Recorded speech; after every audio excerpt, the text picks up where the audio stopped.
नाम भानु है। बात उन दिनों की है जब रोहित को उस हालत में उसके गांव लेकर मुझे आना पड़ा। जब मैं रोहित के गांव पहुंचा तो सभी गांव वालों ने मुझे घेर लिया और तरह तरह के सवाल पूछने लगे। तभी बनवारी काका ने मुझे घर के अंदर बुलाया। बनवारी काका रोहित के पिताजी थे।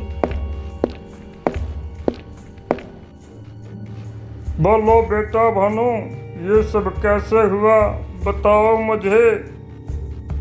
मैं और रोहित एक कंपनी में काम करते थे जो कि गांव से बहुत दूर थी। उस कंपनी में जाने के लिए हमें एक जंगल के रास्ते से जाना पड़ता था।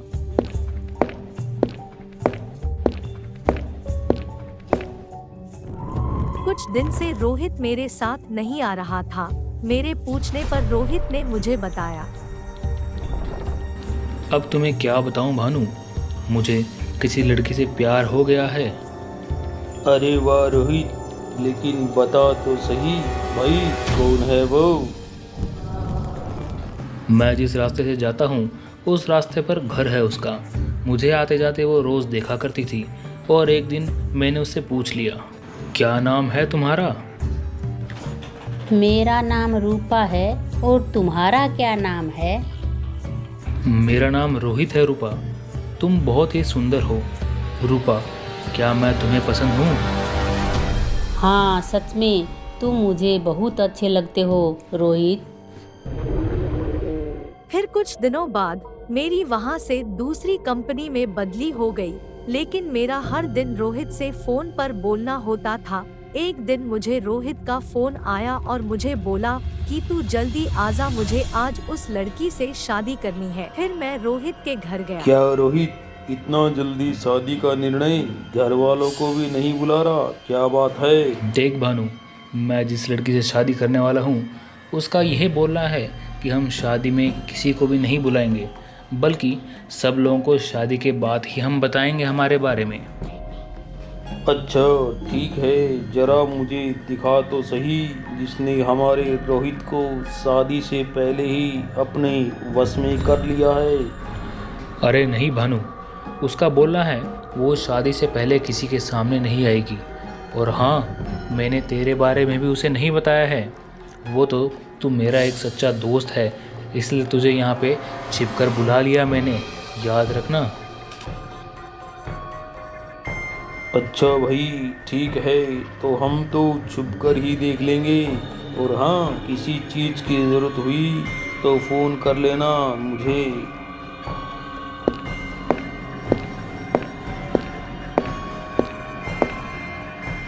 जैसे ही भानु रोहित से बात करके घर से बाहर निकला, तभी एक लड़की रोहित के घर पर आई। अचानक भानु ने उस लड़की को पीछे से जाते हुए देख लिया। भानु को लगा शायद ये वही है जिससे रोहित शादी करने वाला है।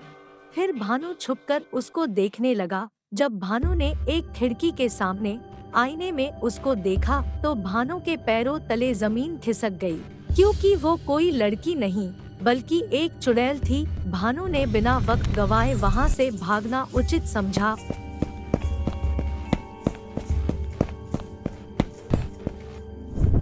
और फिर भानु भागता हुआ गांव के पास उस गोरा बाबा की कुटिया में पहुंचा।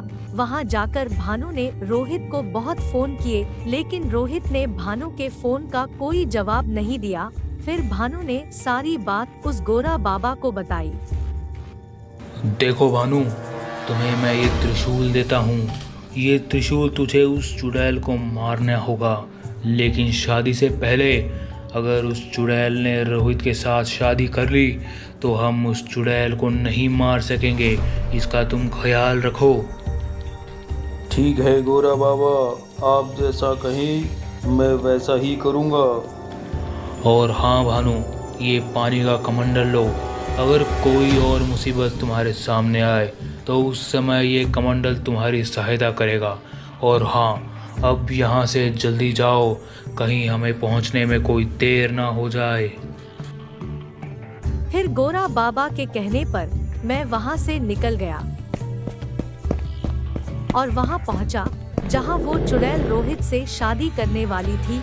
मैंने जाते ही रोहित को आवाज लगाई। रोहित, ये कोई लड़की नहीं है, ये चुड़ैल है। दूर हट जाओ वहाँ से। मुझे देखते ही वो चुड़ैल अपने असली रूप में आ गई और रोहित पर जादू से प्रहार किया, जिसकी वजह से रोहित बेहोश हो गया। फिर उस चुड़ैल ने अपने अनेक रूप बना लिए। अब मैं बहुत डर गया था क्योंकि मैं समझ नहीं पा रहा था कि उसमें असली चुड़ैल कौन सी है।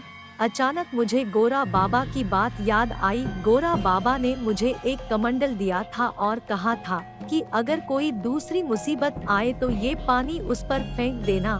मैंने बिना देर किए वो पानी उन चुड़ैलों की तरफ फेंका। फिर सारी चुड़ैलें गायब हो गई और सिर्फ एक चुड़ैल रह गई।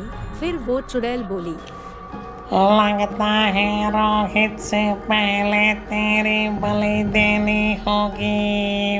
मरने के लिए तैयार हो जा। जो अपने दोस्त के लिए अपनी जिंदगी दांव पर लगा कर आया है, उसे मरने के लिए डरा रही हो। मौत तो तेरी लिखी है। गोरा बाबा द्वारा दिए गए इस त्रिशूल से तेरा अंत होगा। ऐसा बोलकर मैंने वो त्रिशूल उस चुड़ैल की तरफ फेंका, जिससे वो जलकर मर गई।